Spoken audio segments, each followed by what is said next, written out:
Please চ্যানেলটি একটু subscribe করুন এবং তুফান পূর্বের সিনেমার কথা টিজার মোতাবেক দেখুন।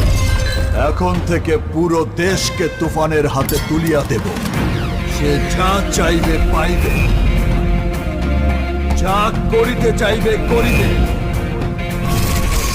তাহাকে কোনো কিছুতেই বাধা দেয়ার এখতিয়ার কেউ রাখিতে পারিবে না।